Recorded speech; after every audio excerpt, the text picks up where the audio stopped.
तो ये एक अच्छा क्वेश्चन है जो आपके कॉम्पिटेंस को बढ़ाता है। थिंकिंग क्या है, कैसे इन चीज़ों को यूटिलाइज़ किया गया है, डेटा को कैसे यहाँ पे यूज़ किया गया है, डेटा का मतलब क्या है, ये सारी चीज़ें आप इसमें सीखेंगे। अब देखिए, सबसे पहली बात करी गई है, ये बेसिक अरेंजमेंट है। अगर आप मान लीजिए स्लाइडर, ये की होता है, जॉकी होता है, जब भी इसको स्लाइड करेंगे तो आप क्या करेंगे, जो इसका टर्मिनल पोटेंशियल है आप इंक्रीज़ करेंगे, डिक्रीज़ करेंगे, चेंज कर सकते हैं, मतलब रेगुलेट कर सकते हैं।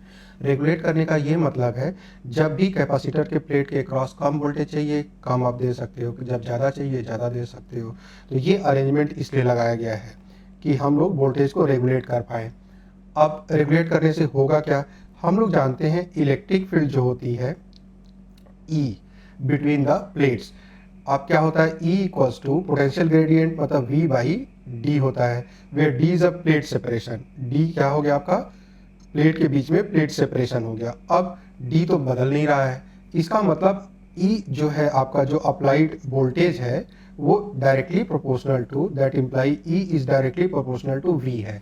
वोल्टेज बढ़ाओगे इलेक्ट्रिक फील्ड बढ़ जाएगी, वोल्टेज घटाओगे इलेक्ट्रिक फील्ड घट जाएगी।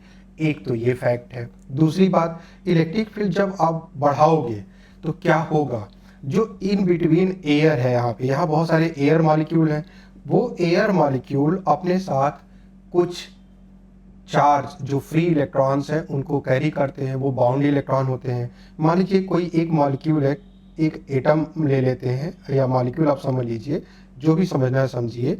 यहाँ पे मान लीजिए इलेक्ट्रॉन है, वो क्या कर रहा है, रिवॉल्व कर रहा है या बाउंडेड है न्यूक्लियस से। तो न्यूक्लियस ने कुछ फोर्स से उसको बाइंड कर रखा है या बाउंड कर रखा है, ये बाउंडेड इलेक्ट्रॉन बोला जाएगा। जब भी आप इलेक्ट्रिक फील्ड अप्लाई करते हो इस रीजन में जहाँ पे ये एटम या मॉलिक्यूल पड़ा हुआ है, ये इलेक्ट्रॉन एक फोर्स एक्सपीरियंस करेगा, वो फोर्स इसको नॉकआउट करने की कोशिश करेगा एटम या मॉलिक्यूल से जो भी हो, और न्यूक्लियस उसको होल्ड करके रखने की कोशिश करेगा। एक इलेक्ट्रिक फील्ड एग्जिस्ट करेगी जो इतनी स्ट्रेंथ होगी उस इलेक्ट्रिक फील्ड की कि वो इस इलेक्ट्रॉन को बाहर निकालने में कामयाब हो जाएगा। और वो जो मिनिमम इलेक्ट्रिक फील्ड होगी जो इसे नॉकआउट कर दे रहा है या एटम या मॉलिक्यूल के आयनाइज कर दे रहा है, उसी को हम लोग डाइलेक्ट्रिक स्ट्रेंथ कहते हैं। तो that electric field is known as a dielectric strength. जब भी इलेक्ट्रिक फील्ड किसी डाइलेक्ट्रिक मटेरियल के डाइलेक्ट्रिक स्ट्रेंथ के बराबर अप्लाई कर देते हो तो उस रीजन में इलेक्ट्रिक जो मॉलिक्यूल्स होते हैं या एटम होते हैं आयनाइज हो जाते हैं। डेली लाइफ में आप देखते हैं जब बारिश के दिनों में बिजली कड़कती है, तो जब बिजली कड़कती है तो क्लाउड जो ऊपर पोटेंशियल होता है, जो ग्राउंड का पोटेंशियल होता है, इतना ज़्यादा पोटेंशियल डिफरेंस हो जाता है जिसकी वजह से इतना ज़्यादा इलेक्ट्रिक फील्ड हो जाती है कि वो आयोनाइजेशन लेवल से ऊपर पहुंच जाती है, मतलब डायरेक्ट्रिक स्ट्रेंथ से ज़्यादा इलेक्ट्रिक फील्ड हो जाती है। तो बीच में जो एयर मॉलिक्यूल हैं वो आयोनाइज हो जाते हैं, और वो आयोनाइज होने के बाद जो बैड कंडक्टर थे एक कंडक्टिंग पाथ प्रोवाइड कर देते हैं, कंडक्टर तरह बिहेव करने लगते हैं, और आसमानी बिजली फिर नीचे गिरती है। कहाँ गिरती है, किसके ऊपर गिरती है, कितना खतरा आता है वो अलग की बात है, लेकिन डायलेक्ट्रिक स्ट्रेंथ क्या होता है, ब्रेकडाउन क्या होता है, ये चीज़ें हम लोगों ने देखा ना। यहाँ पे क्या है, हमने कहा कि एक वोल्टेज आपने भी अप्लाई किया सो दैट कि जो electric field in between the plate थी वो क्या पहुंच गई, डायलेक्ट्रिक स्ट्रेंथ के बराबर पहुंच गई। और डायलेक्ट्रिक स्ट्रेंथ के अगर बराबर इलेक्ट्रिक फील्ड पहुंच जाएगी तो उस समय जो चार्ज होगा वो मैक्सिमम चार्ज होगा, इससे ज़्यादा चार्ज ये होल्ड नहीं कर सकता है। इससे ज़्यादा अगर चार्ज हम इसको दे दिए तो क्या करेगा, वो बीच में ज़्यादा इलेक्ट्रिक फील्ड प्रोड्यूस करेगा, और जो बीच में एयर मॉलिक्यूल होगा उसके आयनाइज होने का खतरा बढ़ जाएगा। तो क्यों हमने एज्यूम कर लिया that is a maximum charge, जिस चार्ज के लिए जो यहाँ पे इलेक्ट्रिक फील्ड आ रही है वो उतनी इलेक्ट्रिक फील्ड है जो आयोनाइज नहीं करती है, लेकिन हल्का सा इलेक्ट्रिक फील्ड अगर बढ़ाओगे तो आयोनाइज कर जाएगी। तो that is a maximum charge हमने मान लिया, दैट इज क्यू मैक्स। तो क्यू मैक्स इक्वल्स टू हम क्या कह सकते हैं, this is the maximum charge equals to C into V होता है। वी क्या हो गया, जो रेगुलेटेड वोल्टेज है, जो वो वोल्टेज आपने अप्लाई कर रखा है। और वोल्टेज इलेक्ट्रिक फील्ड से कैसे रिलेटेड होता है, तो वोल्टेज रिलेटेड होता है that is E into D, where D is a plate separation, D हो गया प्लेट सेपरेशन, और ई क्या हो गया, ई हो गया आयोनाइजेशन के लिए डाइलेक्ट्रिक स्ट्रेंथ हो गया। अब अगर यहाँ पे एयर है तो एयर का डाइलेक्ट्रिक स्ट्रेंथ लिया जाएगा, और कोई डाइलेक्ट्रिक मटेरियल यहाँ पे डाल देते हो तो डाइलेक्ट्रिक मटेरियल को आयनाइज होने के लिए कितने उसकी स्ट्रेंथ क्या है, उसका ई यूज़ होगा।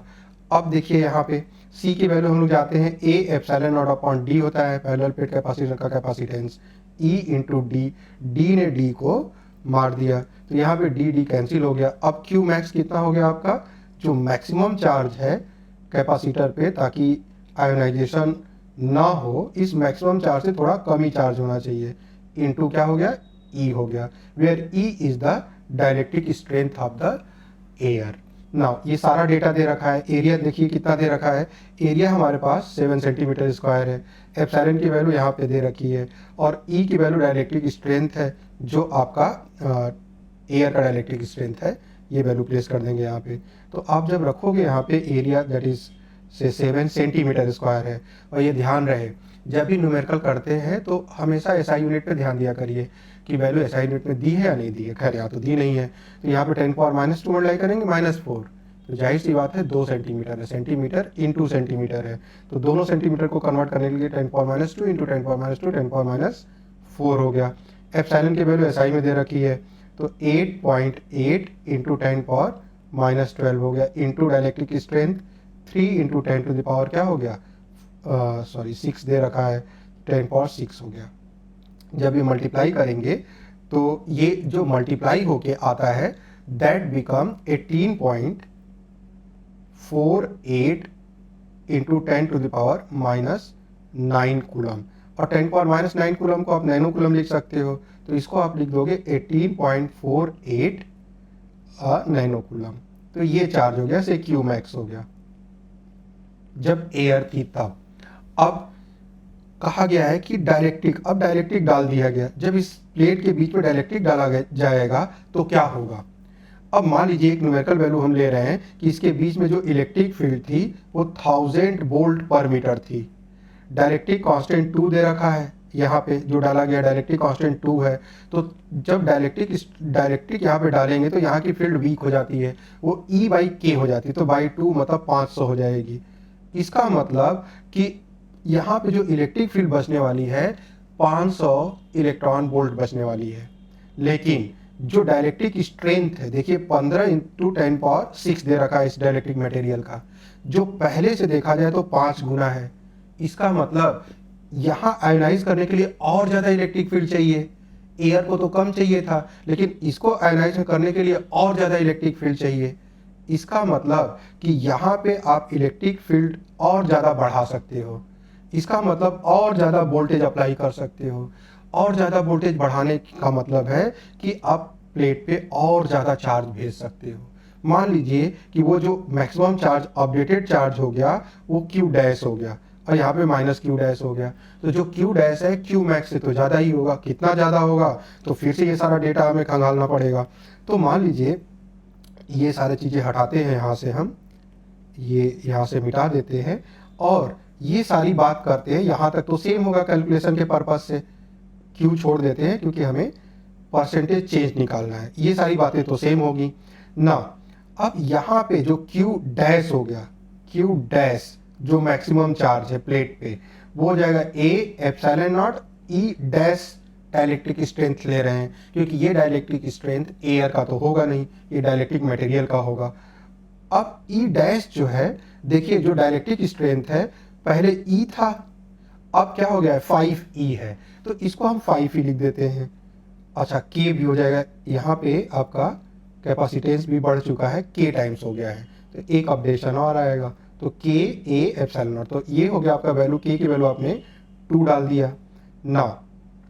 एरिया आपका A रहा और एप्सिलॉन नॉट, और E' को देखिए क्या लिख सकते हैं, E' को आप 5E लिख दे रहे हैं ताकि हमें बहुत सारे कैलकुलेशन से हम बच जाएंगे, तो that is 5E, it become 10A epsilon not E।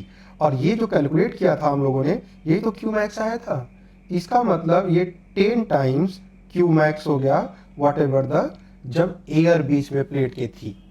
अब जब डाइलेक्ट्रिक डाल दिए, इसका मतलब अब जब मैक्सिमम चार्ज होगा वो 10 गुना हो चुका है, तो हमें निकालना है परसेंटेज चेंज, कितना परसेंट चेंज हुआ। क्या कहा गया है यहाँ पे देखिए, find the percentage change in the maximum charge that stored by the capacitor. तो परसेंटेज चेंज कैसे निकालते हैं? परसेंटेज चेंज हो गया आपका that is Q2 minus Q1, मतलब Q डैश कितना था 10 Q मैक्स था, माइनस शुरू में चार्ज कितना था Q मैक्स, और कंपेयर करेंगे शुरू वाले से Q मैक्स इंटू 100 हो गया, ये परसेंटेज चेंज हो गया। तो 10 minus 1 9Q, 9Q upon Q, Q cut गया तो 9 इंटू 100 मतलब 900%। इसका मतलब 900% चेंज हुआ है, या यूं कहें कि 900% चेंज हुआ। आई थिंक जो क्वेश्चन पूछा गया था उसका यही आंसर होगा। Now, ये सारा डिस्कशन आपको समझ में आया होगा कि डाइलेक्ट्रिक स्ट्रेंथ क्या होती है, आयनाइजेशन का मतलब क्या होता है, ये सारी चीज़ें आप इससे लर्न किए होंगे, सीखे होंगे।